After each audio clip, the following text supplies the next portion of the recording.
Puri Jagannadh temple. చాలా మంది ఇక్కడ ఇప్పటికీ శ్రీకృష్ణుని గుండె ఉందని నమ్ముతారు. ఇది నేను ఫస్ట్ టైం విన్నప్పుడు షాక్ అయ్యా. అప్పుడే నేను డీప్గా రీసెర్చ్ చేయడం స్టార్ట్ చేశాను. అలా చేస్తూ చేస్తూ పూరి గురించి చాలా మిస్టీరియస్ విషయాలు నేను తెలుసుకున్నాను. అప్పుడు నా మైండ్లో చాలా క్వశ్చన్స్ రైజ్ అయ్యాయి. అవేంటంటే, ఇక్కడ హిందువులను తప్ప ఇతర మతస్థుల్ని ఎందుకని రానివ్వరు? ఒక ముస్లిం సమాధి ముందు జగన్నాథుని రథం ఎందుకని ఆగుతుంది?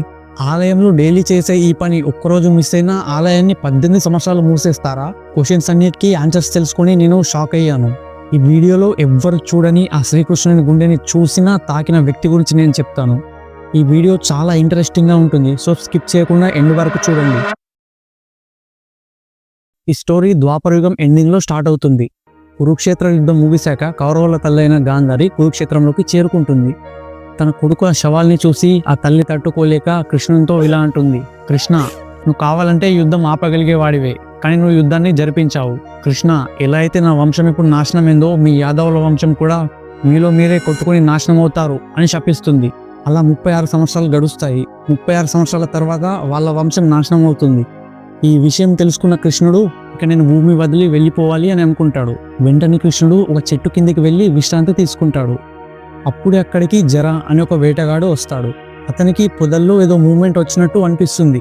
అక్కడ జింక ఉంది అనుకుని బాణం వేస్తాడు. కానీ ఆ బాణం నేరుగా శ్రీకృష్ణుని కాలి బుటన వేలికి గుచ్చుకుంటుంది. అది చూసిన జర చాలా బాధపడతాడు. కృష్ణుని దగ్గరికి వెళ్ళి, కృష్ణ, నేను చాలా పెద్ద తప్పు చేశాను, నన్ను క్షమించండి అని అంటాడు. జర, ఇందులో నీ తప్పేం లేదు. గత జన్మలో నువ్వు వాలివి, నేను రాముణ్ణి. నేను నిన్ను గత జన్మలో అధర్మంగా చంపాల్సి వచ్చింది. ఇది దాని కర్మఫలమే అని అంటాడు. ఫ్రెండ్స్, ఒక పాయింట్, ఎప్పుడైతే శ్రీకృష్ణ పరమాత్మ చనిపోయాడో అప్పుడే కలియుగం స్టార్ట్ అయింది. ఇక స్టోరీలోకి వెళ్తే అప్పుడే అక్కడికి అర్జునుడు చేరుకుంటాడు. ఈ దృశ్యం చూసిన అర్జునుడు చాలా బాధపడతాడు. తర్వాత ఇదంతా శ్రీకృష్ణుని లీల అనుకొని శ్రీకృష్ణునికి అంతిమ సంస్కారం చేస్తాడు. అప్పుడు శ్రీకృష్ణుని మొత్తం శరీరం కాలిపోతుంది, కానీ శ్రీకృష్ణుని గుండె మాత్రం కాలదు. అప్పుడు అర్జునుడు ఆ గుండెని ఒక చెక్కకి కట్టి సముద్రంలోకి విడిచేస్తాడు. అలా ఆ గుండె పూరికి చేరుకుంటుంది. అలా పూరి రాజు ఇంద్రద్యుమ్నుడు విగ్రహాలు చేయించడం, గుడి కట్టించడం, దీనికి సపరేట్ స్టోరీ ఉంది. ఈ స్టోరీ కావాలనుకుంటే స్టోరీ అని కామెంట్ చేయండి. పూరి గురించి చాలా స్టోరీస్ ఉన్నా నేను ఇప్పుడు చెప్పిన స్టోరీ మాత్రం ఫేమస్. ఇక ఇప్పటి జగన్నాథుని ఆలయం గురించి మాట్లాడితే కొన్ని డౌట్స్ వస్తాయి. చాలా మందికి వచ్చే ప్రశ్న, ఇతర మతస్థుల్ని గుడిలోకి ఎందుకు రానివ్వరు? దీనికి ఆన్సర్ దొరకాలంటే మనం పూరి చరిత్ర గురించి తెలుసుకోవాలి. పూరిపై చాలాసార్లు అటాక్ జరిగాయి. దాదాపు రాజులు 18 సార్లు పూరిపై దండెత్తారు. కానీ పూరి వాసులు తమ ప్రాణాన్ని తెగించి మరీ జగన్నాథుని కాపాడుకున్నారు. అందుకే ఇప్పటికీ పూరి ఆలయంలో అంత స్ట్రిక్ట్గా రూల్స్ ఫాలో అవుతారు. ఈ విషయం తెలుసుకున్నాక మీకు ఇంకో డౌట్ రావచ్చు, ముస్లిమ్స్కి ఇక్కడ పర్మిషన్ లేదు కదా, మరి ఒక ముస్లిం సమాధి ముందు జగన్నాథుని వ్రతం ఎందుకని ఆగుతుంది? ఆ ముస్లిం పేరు సాలాబేగ్. వాళ్ళ అమ్మ ఒక బ్రాహ్మణ విడో. అయితే ఆమెని ముఘల్ సుబేదార్ అయిన లాల్బేగ్ ఇష్టపడి తీసుకువెళ్ళిపోయాడు. వాళ్ళకి పుట్టిన సంతానమే ఈ సాలాబేగ్. అయితే సాలాబేగ్కి చిన్నప్పటి నుంచి హెల్త్ బాగుండకపోవడంతో వాళ్ళ తల్లి జగన్నాథుని మొక్కడం స్టార్ట్ చేసింది. ఆ టైంలో జగన్నాథుని మహిమ వల్ల సాలాబేగ్కి నయం జరిగింది. అప్పటి నుంచి సాలాబేగ్కి కూడా జగన్నాథుని మీద విపరీతంగా భక్తి పెరుగుతుంది. కానీ ఒక ముస్లిం కావడంతో గుడిలోకి వెళ్ళలేకపోతాడు. ఏం చేయలేక సాలాబేగ్ జస్ట్ రథయాత్ర జరిగే టైంలోనే చూసేవాడు. కానీ ఒక సంవత్సరం సాలాబేగ్ రథయాత్రకు రావడం లేట్ అయింది. ఇప్పుడు ఏం జరిగిందో తెలుసా? ఆ రథం సడన్గా ఆగిపోయింది. ఎంత లాగినా ఆ జగన్నాథుని రథం ముందుకు కదలడం లేదు. ఎవ్వరికి ఏమీ అర్థం కాలేదు. ఆ రోజు ఒక పూజారి కళలోకి జగన్నాథుడు వచ్చి, నా అత్యంత ప్రియ భక్తుడు సాలాబేగ్ వచ్చేవాడున్నాడు, ఆ సాలాబేగ్ వచ్చే వరకు నేను ముందుకు జరగను అని అంటాడు. మరుసటి రోజు సాలాబేగ్ అక్కడికి చేరుకుంటాడు. అప్పుడు రథం ముందుకు కదులుతుంది. అలా జగన్నాథుడు భక్తికి మతం అడ్డురాదని నిరూపిస్తాడు. అందుకే ఇప్పటికీ సాలాబేగ్ సమాధి ముందు రథాన్ని కొద్దిసేపు ఆపుతారు. ఇప్పుడు పూరిలోని కొన్ని మిస్టరీస్ గురించి చూద్దాం. శ్రీకృష్ణుడి గుండె ఇక్కడ ఉందా? పూరివాసులు శ్రీకృష్ణుడి గుండె జగన్నాథుని గుడిలో ఉందని గట్టిగా నమ్ముతారు. నవకళేబరం అనే ప్రాసెస్లో ప్రతి 12 yearsకి ఓసారి పాత విగ్రహం నుంచి బ్రహ్మ పదార్థాన్ని తీసి కొత్త విగ్రహంలోకి మారుస్తారు. మార్చే టైంలో పూజారి కళ్ళకు గంతలు కడతారు. ఈ ప్రాసెస్ చాలా సీక్రెట్గా జరుగుతుంది. ఇప్పటికీ ఆ బ్రహ్మ పదార్థాన్ని ఎవ్వరు చూడలేదు, తాకలేదు అని చాలామంది నమ్ముతారు. ప్రపంచం మొత్తం మీద ఆ బ్రహ్మ పదార్థాన్ని చూసిన ఒకే ఒక వ్యక్తి ఉన్నాడు. ఆ వ్యక్తి గురించి వీడియో ఎండ్లో తెలుసుకుందాం.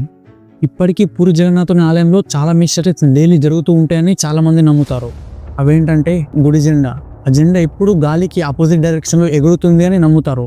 ఆ జెండాని డైలీ చేంజ్ చేస్తారు. ఎంత వర్షం పడ్డా, ఎంత ఎండ ఉన్నా దాన్ని డైలీ చేంజ్ చేస్తారు. ఎందుకంటే ఆ జెండా ఒక్కరోజు చేంజ్ చేయకుండా గుడిని 18 సంవత్సరాలు మూసివేయాల్సి వస్తుంది. ఇంకోటి గుడిలోని సుదర్శన చక్రం. మనం దాన్ని ఏ డైరెక్షన్ నుంచి చూసినా అది మన వైపే చూస్తున్నట్టు అనిపిస్తుంది. ఇంకోటి అన్నప్రసాదం. పూరిలో ఎంత భక్తులు వచ్చినా అన్నప్రసాదం సరిపోతుంది అని అంటారు. పూరి సిటీ సముద్రపు ఒడ్డున ఉంటుంది కదా, ఆ సిటీ మొత్తం సముద్రపు అలల సౌండ్ వస్తుంది. కానీ మనం ఎప్పుడైతే గుడిలోకి ఎంటర్ అవుతామో ఆ సౌండ్ ఆగిపోతుంది అని అంటారు. ఇలా సైన్స్కి కూడా అంతు చిక్కని విధంగా చాలా మిస్టరీస్ అనేవి పూరి సిటీలో ఉన్నాయి. నేను ముందుగా పూరిపై 18 సార్లు దండయాత్ర జరిగింది అని చెప్పాను కదా, అందులో 5th టైం చాలా భయంకరంగా జరిగింది. 1568 టైంలో కాలాపహాడ్ అనే ముస్లిం రాజు పూరిపై దండెత్తడానికి వస్తాడు. ఈ విషయం తెలుసుకున్న పూరి వాసులు జగన్నాథుని కాపాడడానికి ఆ విగ్రహాలని పూరి నుండి దూరంగా చిలక అనే ద్వీపంలో దాచిపెడతారు. కాలాపహాడ్ ఎప్పుడైతే ఆలయానికి చేరుకుంటాడో అక్కడ అతనికి విగ్రహం కనిపించదు. ఎవరో కాలాపహాడికి ఆ విగ్రహాలు ఆ ద్వీపంలో దాచిపెట్టి ఉన్నాయని చెప్తారు. అప్పుడు అతను వెంటనే ఆ విగ్రహాల దగ్గరికి బయలుదేరుతారు. బట్ అన్ఫార్చునేట్లీ ఆ విగ్రహాలు కాలాపహాడికి దొరుకుతాయి. కాలాపహాడ్ అందరూ చూస్తూ ఉండగా ఆ విగ్రహాలకి మంట పెడతాడు. ఇది జరగకుండా ఆపడానికి చాలామంది ప్రయత్నించినా అందరినీ చంపేశాడు.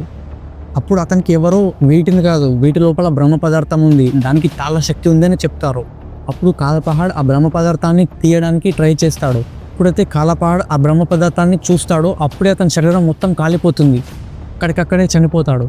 అప్పుడు కాలాపహాడ్ మనుషులు ఆ విగ్రహాల్ని నీళ్ళలో పారేస్తారు, అక్కడి నుంచి వెళ్ళిపోతారు. ఇదంతా చెట్టు వెనుక దాక్కుని ఒక వ్యక్తి చూస్తున్నాడు. అతని పేరు బిసారి మోహంతి. ఇతనొక్కడే వాళ్ళతో పోరాడలేక దాక్కుని చూస్తున్నాడు.